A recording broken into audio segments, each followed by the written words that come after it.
गोस्वामी तुलसीदास जी ने रामायण के अयोध्या कांड में भी एक बड़ी सुंदर बात कही, जात पात कऊ धर्म बढ़ाई।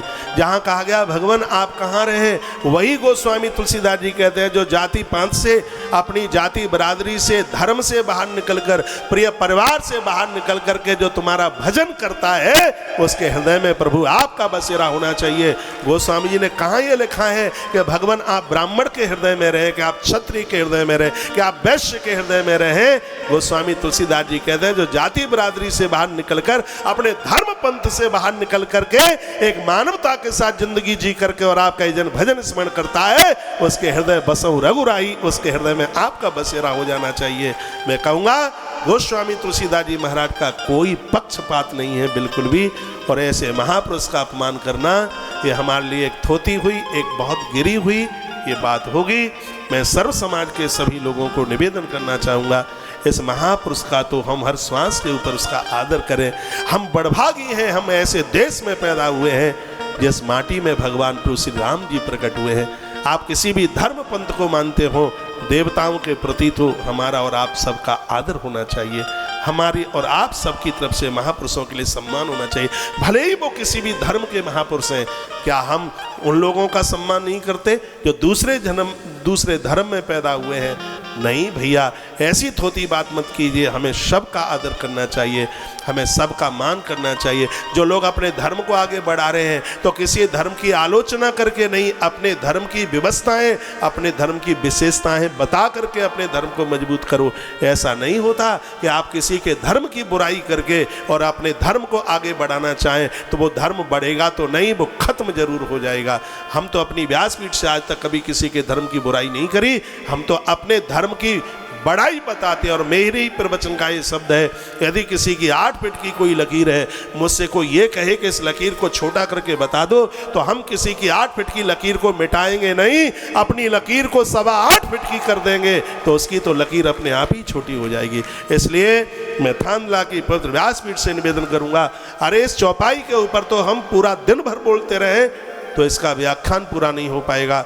मैं अपनी सभी माताओं के साथ मैं कहना चाहूँगा, लोगों की बातों में मत आ जाना। गोस्वामी तुलसीदास जी जैसा महापुरुष कभी नारी शक्ति का कभी अपमान कर ही नहीं सकता।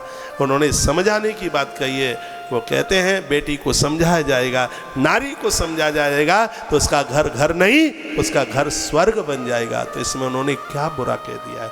सेवक को नहीं समझाया जाएगा। ऐसे कितने सेवक हैं, सेवा करने वाले लोग। ये सूत्र शब्द यहाँ जाति से नहीं है, ये शब्द यहाँ पर सेवा से है, सेवक से है। जब सेवक गलती करता है उसको समझाया नहीं जाएगा तो वो कैसे ठीक से कर पाएगा, कैसे बढ़िया से कर पाएगा? ये बात भेजे में होनी चाहिए।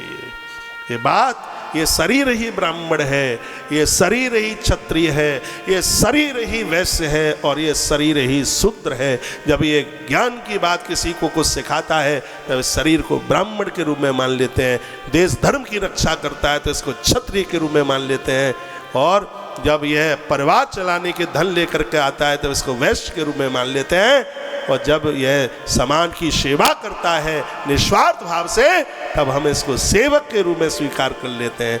गोस्वामी जी की एक एक बात बड़ी वंदनीय है, बहुत बहुत प्रणाम करने के लायक है। ऐसे कविकुल चूड़ामणि गोस्वामी तुलसीदास जी महाराज जी को हम हृदय से बहुत बहुत वंदन करते हैं। मैं तो परमात्मा के चरणों में निवेदन करूँगा, हे प्रभु इनको आप मति दो, इनको आप बुद्धि दो, इनको बुद्धि की ज़रूरत है, तो ये ऐसी खोटी बातें न करें। हे भगवान आप सबको बुद्धि दीजिएगा। हम तो पढ़ने को जाते थे तब यही कहते थे इतनी शक्ति देना हमें भगवान, इतनी भक्ति देना, बुद्धि देना, ये सब कुछ बोलते रहे। इतना बोलते बोलते सब चीज़ें कहाँ चली गई। और मैं तो यह कहूँगा कि ऊपर करके किसी के ऊपर थूका जाता है, वो थूक किसी और के ऊपर नहीं, वो थूक हमारे ऊपर ही आकर के गिरता है। हम ये छोटी बातें किसी को बोलते हैं, इससे गोस्वामी तुलसीदास जी की विद्वता का पता लगता है कि नहीं लगता है? इससे हमारे ओछेपन का पता लग जाता है कि ये शटर खुल रहा है कि दुकान सोने की है कि कोयले की है। ये हमारे बोलने से, हमारे लफ्ज से, हमारे शब्द से हमारी विद्वता और हमारी मूर्खता का पता चलता है। लोग नाम कमाए लेकिन नाम रावण जैसा नहीं, नाम तो महाराज दशरथ जैसा, नाम तो प्रभु राम जैसा होना चाहिए। ऐसा नहीं है कि आप अपनी TRP के लिए चाहे 100 बोल दें। अरे जिसमें लोग आदर के साथ सम्मान के साथ बोले और लोग कह दें कि देखो इसकी शक्ल तो देख लीजिए, खुद रावण जैसा लगता है, यदि किसी ने बोल दिया तो क्या रहेगा। तो फिर उसमें तो हमारा लफ्ज, हमारा शब्द, हमारा हुनर, हमारी बातें ऐसी होनी चाहिए। प्रकृति भी जिसके लिए हाथ फैला करके तुम्हें अपनी बाजू में कंठ से लगाने के लिए तैयार हो जाए, हमारा और आपका जीवन ऐसा होना चाहिए। मैं अपनी कोई विद्वता नहीं यहाँ से फर्क रहा हूँ, थोड़ा बहुत हम भी ग्रंथों को पढ़ ही लेते हैं, थोड़ी बहुत मानस हम लोगों ने भी पढ़ी होगी।